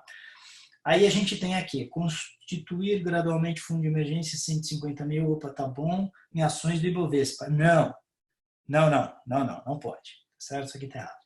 Constituir gradualmente fundo de emergência em 150 mil investidos com NTNB de vencimento em 2050. Pô, a NTNB, ainda mais longa desse jeito, quando a taxa sobe, ela perde valor. Se você pegar aqui e investiu em NTNB antes de vir essa crise do corona, um título para 2050, ver o patrimônio que o cara tinha, o patrimônio que ele tem hoje, diminuiu sensivelmente. Então tem risco, não pode. Né? Obviamente vai ser a alternativa C de certo, tá certo? Porque é nessa alternativa que a gente acha um fundo de emergência de 150 mil, quantificado adequadamente, e investido numa aplicação de baixo risco. É legal que teve cuidado aí no enunciado de colocar com baixa taxa de administração. Né? Isso poderia ser um tesouro direto, né? Poderia ser o tesouro Selic, né? Baixíssimo risco, não teria problema nenhum. Então manda bala aí, não teria problema se em vez de estar escrito fundo DI com baixa taxa de administração, estivesse escrito papéis do Tesouro Selic. 47. Opa, esse aqui, minha galera, esse aqui geralmente é o pesadelo do povo, né? Vou falar uma coisa para vocês. Né? Ah, é verdade, bem lembrado aí, Leandro. Tesouro Direto não teve liquidez no circuit breaker, né? Pois é. Cara, deixa eu falar um negócio. Deu mó BO isso aí, né? Tava até acompanhando o pessoal da Verius, não sei se vocês conhecem, né? Pessoal legal, né? O cara foi meu aluno, o Felipe Sotomayor foi meu aluno lá na FIA, dou aula na FIA, na pós-graduação e no MBA. O cara foi meu aluno lá, e o cara é um cara muito sério, um cara bom. E eles estavam descendo a lenha justamente no Tesouro Direto, né? Putz, o cara quebra, o cara para no circuit breaker. Se você quiser parar um título como NTNB, legal, né? Mas se você parar Tesouro Selic, né? É um problema. Se o cara precisar resgatar esse treco aí, o cara não consegue, né? O Rafa falando aqui, para pessoa física, para institucional, teve.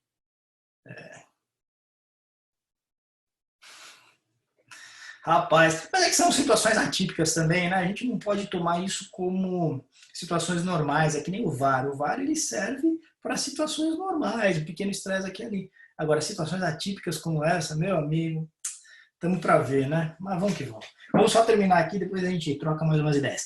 Renda anual, é o seguinte, qual que é a grande dica aqui? Eu vou ensinar você a não errar isso aqui. Você tem que marcar o que é cada uma das coisas. Então, o que pode ser? Sempre ativo, passivo, receita ou despesa, tá? Então, isso aqui é ativo, isso aqui é passivo, isso aqui é receita, isso aqui é despesa. tá? Aí deixa eu explicar um pouquinho melhor o que eu estou querendo dizer. O que é ativo? Bens ou direitos que a família possui. Isso é ativo. Então, é um bem que está lá. Não é produzido ano a ano, é um estoque de riqueza, é um bem. Passivo é uma dívida que existe. Não é um gasto, gasta tanto com educação. Não, não é um gasto. É uma dívida que existe a ser paga, tá certo? Despesa, como é o gasto em si, tá? Quanto que a família gasta num determinado tempo, no ano, no mês, tal. E receita é a renda que ela possui. É importantíssimo que a primeira coisa que vocês façam quando vocês, porque como que cai? Aparece esse enunciado e aí vai ter umas 4, 5, de 3 a 5 questões, tá certo? Não, não. Rafa, você vai para isso, você nunca mais vai chutar, cara. Então vai ter umas 3, 4, 5 questões e elas não são difíceis, mas precisa saco para fazer, tá certo? Então vai ter 3, 4, 5 questões falando do mesmo enunciado. Então você vai fazer isso uma vez e vai resolver sua vida. Vem comigo. Renda anual com salários. Isso é renda. Todo ano se repete novamente, tá certo? Então isso aqui é receita, joga um R. Renda anual de 36 mil com imóvel alugado. É a mesmíssima coisa, só que vem de um aluguel, não vem do salário do povo. PGBL com saldo líquido de 110 mil. Pensa comigo. Está dizendo o exercício que eles pagam 110 mil nesse PGBL? Não, está dizendo que tem um PGBL com saldo de 110 mil. Nem se fala quanto que é investido nesse PGBL mês a mês. Tá bom? Então, é um bem e um direito, é um ativo. Está lá para ser usado, de preferência na velhice. Tá certo? Então, a gente coloca aqui A de ativo. É um ativo, tá lá. É um bem, um direito. 2 veículos financiados no valor de mercado de 120 mil. Veículo, você concorda que é um bem também? É um ativo? Então, ativo aqui, pô. Ok? Legal. Financiamento imobiliário de 700 mil. Não está falando aqui do apartamento. Está falando do financiamento. É uma relação com o banco. É uma dívida. Portanto, é um passivo. Ah, olha embaixo. Imóvel com valor de mercado de 2 milhões. Gente, se é um imóvel com valor de mercado de 2 milhões, você vai colocar como ativo, ok? Por quê? Porque é um bem que a família possui. Imóvel alugado a terceiros no valor de 400 mil. A mesma coisa. A diferença é que um é ativo em uso, o outro é de não uso. Então, aqui a gente coloca como ativo também. Financiamento de veículos no valor de 35 mil. Financiamento, já falamos do veículo que entrou como ativo. O financiamento é uma dívida, é o passivo. Gastos com educação no valor de 84 mil anuais. Gastos, tá certo? Então é uma despesa. Pessoal, travou aí a transmissão? O Rafa está perguntando. Me fala se é a internet dele ou se é a minha. Por favor. Ah, beleza. Não, tranquilo, esquenta a cabeça. Vamos lá. Gastos com alimentação e vestuário de 140 mil anuais. É a mesma coisa que educação, só mudou o item, né? Então, despesa. Ok? Gastos com saúde no valor de 60 mil. É gasto, despesa. Demais gastos no valor. Percebeu? Eles quiseram cobrir tudo que é gasto. Tudo que é gasto está aqui. Despesa. Olha só. Fundo. Fundo de emergência. Fundo DI no valor de 150 mil. Se é um fundo de emergência à disposição da família, é um ativo. Então você coloca lá adjetivo. Pessoal, muita atenção nesse próximo aqui. Esse próximo aqui, geralmente, às vezes confunde o pessoal. Fatura fechada no cartão de crédito no valor de 30 mil. Cartão de crédito não é gasto. Cartão de crédito é um meio de pagamento. Ele agrega gastos diversos. Então, tem gasto aqui de vestuário que já está no cartão de crédito. Tem gasto de alimentação que já está no cartão de crédito. Tá certo? Então, você não pode considerar ele como gasto. Essa fatura fechada é uma dívida. Tem que pagar sem vergonha da fatura, tá certo? Então, você coloca ela como passivo, ok? Rendimentos sobre investimentos no valor de 9 mil. Rendimento, essa é a palavrinha, é uma renda. Então, dinheiro está lá, pode ser fundo DI, pode ser o que for, 9 mil pingando lá anualmente. Então, vai ser uma receita. Fez isso, cara, meio caminho andado, né? Já foi muito bem. Você vai ver que agora não tem grandes dificuldades. Porque a primeira questão é, considere os dados denunciados e qual é o patrimônio líquido da família. Aí, meu amigo, você tem que lembrar do seguinte, que o balanço de uma empresa, assim como o balanço de uma família, é composto de ativo, passivo e PL. Sendo que o PL, como vocês podem ver aqui na figura, ele é o ativo total, né? A gente chama de ativo total, menos o passivo. É essa conta que você vai ter que fazer. E como é que eu saio calculando o ativo? Eu preciso juntar os As. Então você vai aqui, ó, isso é A, 110 mais 120, 230 pau.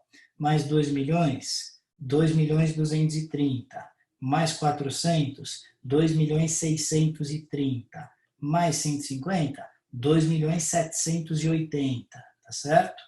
Quero crer que eu não esqueci nada. Deixa eu ver na minha cola aqui. 2.780, é isso mesmo. 2.780 é o seu ativo total. Tem que fazer isso menos o passivo agora, né? Somos P's. Então, vamos lá.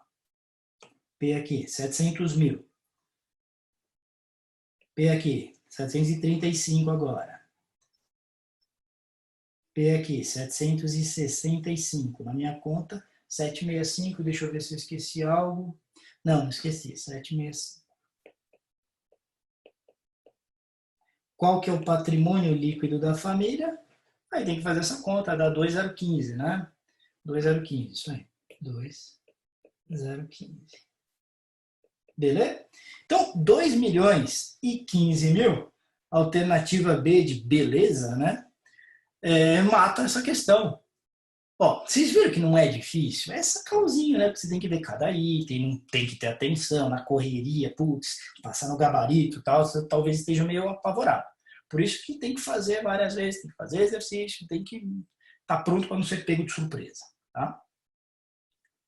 Muito bem, a gente vai continuar usando lá os dados que a gente montou, tá? Muito bem, exercício 48 é exatamente o mesmo. Lá na prova teria aparecido só uma vez no enunciado, dito assim, as questões tal e tal dizem respeito a esse enunciado. Aí eles não repetem. Eu repeti aqui só para a gente ter mais à mão, tá? Olha lá. Deixa eu ver se tem dúvidas. Ah, o Rafa está perguntando por que carro financiado entra como ativo. Porque se você for vender esse carro, você vai receber aquela grana do valor do carro. Aí, você vai receber, na verdade, a diferença, né? Então, liquida o passivo que você tem com o banco, mas você tem, no net, você tem um valor positivo, tá certo? Lembra que quando a gente montou aqui o balanço, a gente jogou o valor do carro financiado no ativo, carro financiado está aqui, e o financiamento a gente jogou aqui. Então, qual que é o efeito? O carro, os carros valem 120, não era? Isso, 120 pau os dois veículos. E a gente tem o financiamento de 35. Então, isso aqui é lançado como 120 mil, isso aqui é lançado como 35 mil. Patrimônio líquido que você tem em carros, na conta carros, seria 120 menos 35. Então, o que é seu de verdade é 85 mil. Tá? É por isso. É um ativo, é um bem. Se não tivesse financiamento nenhum nele, seria zero a parte de financiamento, você punha 120 mil, você não teria dúvida, você ia dizer que é um ativo, não ia? Continua sendo um ativo seu, só que agora você tem uma dívida para pagar por conta da existência desse financiamento. Boa. Legal. Vamos lá então, gente. Agora, qual é o resultado anual da família? Putz, gente, resultado, como você calcula resultado? Você calcula assim. Você pega todas as receitas e faz menos as despesas, tá certo? Receitas menos despesas. Lembra que a gente já marcou o que é receita e o que é despesa. Preciso sair somando os R's. Opa. Sai somando tudo que é R, ok?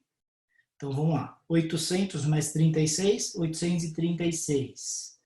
836 mais 9, 925. Deixa eu ver se eu não esqueci nada.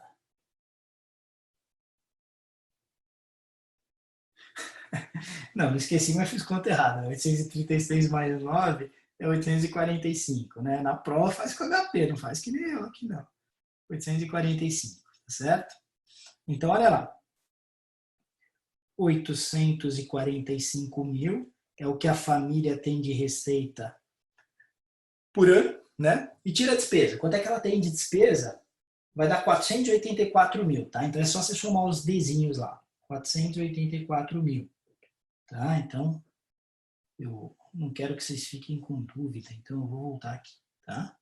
Olha lá, os Ds. Então, se você pegar cada uma dessas despesas, 84 mais 140 vai dar 224, mais 60, 284, mais 200, 484, tá? Então é 484 mesmo.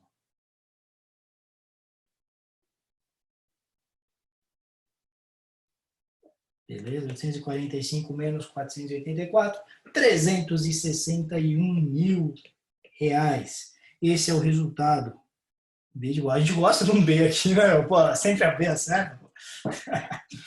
Legal, viu que não é difícil? Tem que ter organização, tem que ter método para fazer, mas difícil não é. Deixa eu ir para 49. Uma família possui a seguinte situação. Ah, é a mesma coisa mesmo, enunciado, tá? E aí a pergunta é índice de poupança, tá certo? Você tem que lembrar isso aqui, tá? Eu coloquei aqui para a gente não esquecer. Eu não esqueci de falar para vocês. Índice de poupança é resultado sobre receita. Matou. Já tem o resultado, que eu calculei no anterior, era 361 mil, né? O resultado. E aí eu divido pela receita, que eu já tinha calculado, que era 845. Então, índice de poupança, você precisa lembrar que índice de poupança é igual ao resultado de 361 sobre 845 mil. Professor, preciso saber isso ou a fórmula está no formulário? Precisa saber, tá certo? Pelo menos até segunda ordem, eu não me lembro de ter visto lá, o formulário está disponível lá no site da Planejar, mas eu não me lembro de ter visto essa fórmula do índice de poupança. Mas, ó, não vamos na decoreba, vamos entender o conceito. Pô, tenho minhas receitas, que é quanto a família ganha. Tem as despesas, que é quanto ela gasta. A diferença é o resultado. Se eu pegar esse resultado e comparar com a renda, quer dizer que 42% da renda pode ser poupado. Isso é índice de poupança. É quanto da minha renda eu consigo poupar, consigo investir para montar patrimônio, para acumular patrimônio. Tem toda uma lógica, né, o índice de poupança. Não é uma decoreba besta, tá bom? Você, Eduardo, gosta da alternativa B. Cara, é verdade. Tem no formulário? Valeu, Brunão. Boa, cara. Mas de qualquer forma, né? Há de convir que dá para a gente entender o que é, né? Se não tiver no formulário, dá para você fazer também. Se não tivesse, mas tem. O rapaz já disse. E agora é preciso calcular o índice de cobertura, né? E para calcular o índice de cobertura, eu preciso entender o que é cobertura. Gente, pensa comigo. Quando a gente fala em cobertura, a gente está falando em proteção, né? Cobertura, né? Putz, estou coberto, né? Vai chover, mas eu estou numa cobertura aqui. Essa analogia, né? Então, a ideia é quanto que eu consigo aguentar se eu não tiver mais renda, né? Com o patrimônio de curto prazo, fundo de emergência que eu tenho. Com aquele fundo de emergência, quanto que eu seguro das minhas despesas, tá certo? Então, normalmente a gente fala que são os ativos de curto prazo, né? Esses ativos de curto prazo envolvem sempre fundo de emergência, algum valor de rescisão contratual, rescisão salarial, mas nada muito além disso. Então, são aqueles ativos de alta liquidez, tá certo? Então, para calcular esse índice de cobertura, né, a gente pega os ativos de curto prazo aqui. Nesse exercício, se você analisar, o que tem é o fundo DI, né? Então, ativos de curto prazo é aquele fundo de emergência lá de 150 mil. Beleza? Muito bom. Despesa mensal, ela não está dada. Cuidado, hein? Não vai me colocar despesa anual lá. Despesa anual que a gente calculou, 484 mil, ela está em base ano, né? Tudo está em base ano aí. Então você tem que pegar 484 mil e dividir por 12 para chegar no mensal. Ao fazer isso aí, você vai chegar em 40.333,30. É isso que a família gasta por mês. Pensa comigo. Tem 150 pau de fundo de emergência. Você gasta 40.333,33, você parte do pressuposto que vai manter o padrão de vida. Na prática, a gente sabe que as despesas caem porque todo mundo aperta o cinto, né? Ou pelo menos os responsáveis. 150 mil dividido por 40.333,33 dar-me-á 3,72. Normalmente é um número nessa magnitude, tá? Se der algo diferente disso, vê aí o que você pode ter errado. Alternativa C de certo, matamos mais essa. Beleza? Ó, não é difícil, gente, é conta simples, é divisão, tal, precisa ter método, não pode sair que nem vaca brava. Aqui, índice de endividamento, mesmo anunciado, a gente pergunta sobre o índice de endividamento da família, né? Aí você precisa lembrar que o índice de endividamento, né, ele é um passivo total, o passivo sobre o ativo total. Deixa eu falar uma coisa, eu estava conversando outro dia, uma menina mandou do grupo, né, mandou uma mensagem. Eu vou fazer o seguinte, eu não consegui porque eu tive dias pesadíssimos, mas hoje, sem falta, eu vou gravar aí uns 2 ou 3 vídeos, eu vou mandar para vocês, explicando um pouquinho mais dessa matéria, né? Porque eu estava vendo as nossas aulas lá no portal, acho que dá para aprofundar um pouquinho mais. Acho que foi a Vanessa que tinha me pedido. Eu vou dar uma aprofundadinha nos conceitos, vou mandar para vocês aí. Acho que dá para fazer num vídeo só, e eu jogo no YouTube. E aí vocês dão uma olhadinha lá, que eu vou aprofundar esses conceitos, falando de exemplos do dia a dia. Agora eu quero focar no exercício, mas aí a gente dá uma aprofundada lá do ponto de vista teórico, quem quiser dar uma olhada. Tá? Não só teórico, prático também, mas do ponto de vista conceitual. Então, passivo sobre ativo total, né? Passivo é 765, olha lá, 765 mil. Ativo total é 2.780. Já calculei tudo isso lá nas primeiras, lembra? Se você fizer esse cálculo, você chega no 0,28. Ok? Aí acertei. De novo, conta simples, conta fácil. Você só tem que estar bem esperto e ter método para fazer. Estamos acabando, tá? Aguenta aí, daqui a pouco. Minha barriga tá roncando já, não sei você. Legal, Leandro. Vou mandar lá. Leandro, Paulo, Gislaine, tudo participando aí. Pô, vocês vão colher os frutos, hein? Vão colher os frutos. Estão aí se dedicando. Garanto para vocês que vocês vão colher os frutos disso aí. 52. Um investidor montou uma franquia investindo 1 milhão nos 2 primeiros meses do negócio. Ó, cuidado com isso aqui, 2 primeiros meses do negócio. Isso vai nos dar uma dica. Nos anos seguintes, obteve fluxos de caixa apresentados na tabela abaixo, vendendo o negócio no terceiro ano por um pós 100. Então, ó, já vou montar aqui o fluxo. Ele gasta 1 milhão. Como a gente está falando em anos, foi no ano 0 que ele gastou 1 milhão. Tá certo? E aí ele tem entradas de caixa, advindas do negócio. 50 mil. Ele tem 100 mil de entrada. Ele tem 110 de entrada no ano 3. E para dar uma turbinada aqui na base, ele consegue vender o negócio por um pau e 100 no ano 3. Gente, importantíssimo fazer o fluxo, tá? Então, por quê? Porque o Rafa está falando aqui dos 2 meses, né? É exatamente essa questão, né? Porque ninguém desembolsa tudo na data zero, no dia zero, tal. Você tem um tempo de implantação do negócio, mas vocês têm que ter em mente que esse tempo de implantação está muito próximo da data zero, então ele cai na data zero, né? E aí depois a gente tem 1, 2 e 3 nos anos seguintes. Então, uma vez que você equacionou, é só ter aí a boa vontade de jogar esse treco aí na HP e fazer os cálculos necessários. Agora, cuidado, né? Não sei porquê, na verdade eu sei porquê, mas eu acho que existe um certo exagero da Planejar. Os caras têm cobrado muito a TIR modificada, né? Qual que é o conceito de TIR modificada? O conceito de TIR modificada é que quando você receber esse 50 mil aqui, quando você calcular TIR simples, ela parte do pressuposto que você vai reinvestir os 50 mil a própria TIR, que ele está calculando. Então, ele faz por interação. E na prática, você não vai reinvestir nessa empresa, nessa franquia, você vai reinvestir em outros negócios. Então, a TIR modificada, ela considera que você reinveste a uma taxa mínima de atratividade, o que faz sentido. Então, o que a gente tem que fazer? Qual que é o modelo de se fazer TIR modificada? É a gente jogar para a data zero tudo que é saída de caixa e jogar para a última data tudo que é entrada de caixa. Então, o que seria isso? Na data zero já está a saída de caixa de uma pila, 1 milhão. Aí eu tenho que jogar tudo agora aqui para a data 3. Certo? Então eu tenho que pegar esses 50 mil que está na data 1, eu tenho que jogar para a data 3. Esses 100 mil que está na data 2, tem que jogar para a data 3. Isso aqui já está na data 3, beleza. Tá ok? Como é que faz isso? 50 mil de valor presente. Para jogar para a data 3, tem que pular duas datas. N igual a 2, taxa igual a 7, aperta valor futuro. Como é que leva esses 100 mil que está na data 2? 100 mil de valor presente, N igual a 1, 7 de taxa, aperta valor futuro. Tá certo? Se você fizer isso para cada um deles, você vai chegar no seguinte.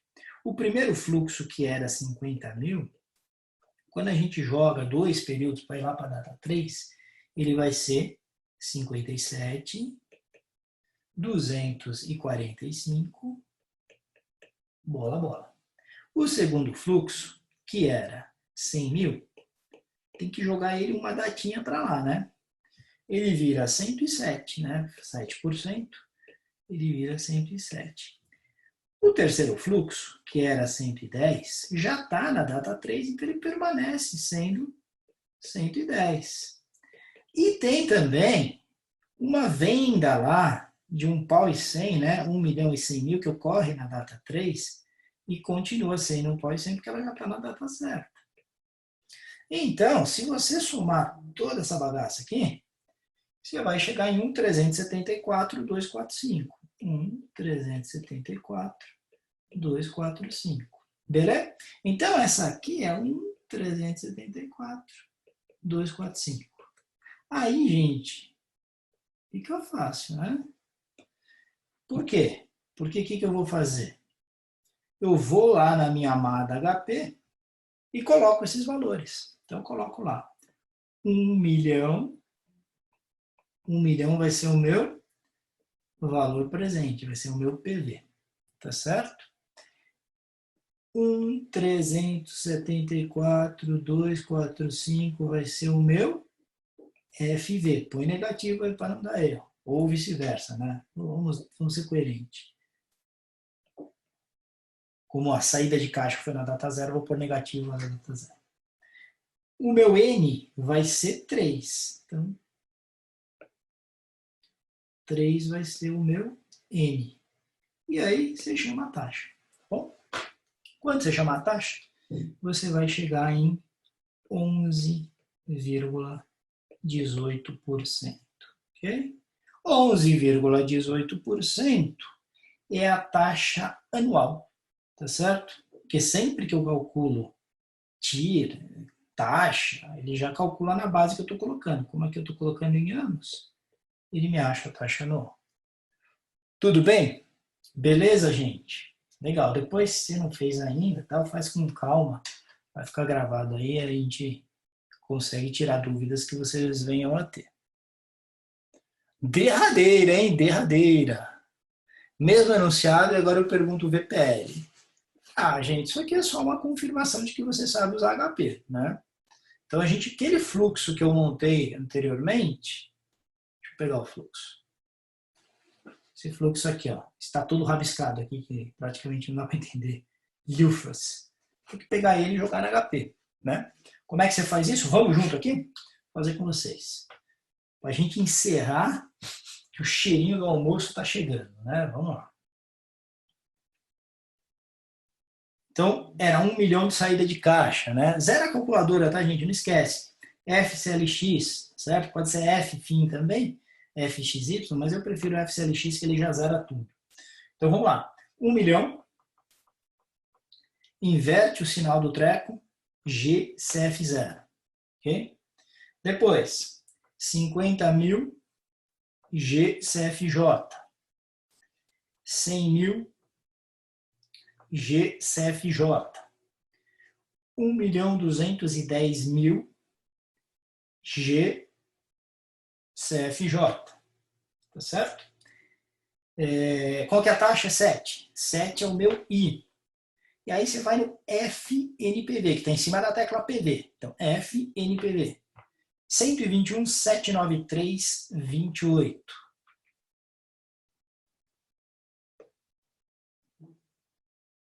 121.793.28. Para não ter dúvida, B de nós somos uns bolachas, biscoitos, ou o que você quiser, tá certo? Tudo bem, pessoal? B de novo, Leandrão. A gente vai mudar, cara. Eu vou pegar um programinha que joga um aleatório aí pra gente parar de graça aí, tirar esse B aí. Tá certo? É isso, né? Puxadinho, né? Deu umas 2 horas aí. Fiquei muito feliz que a gente conseguiu estar junto aí no Zoom.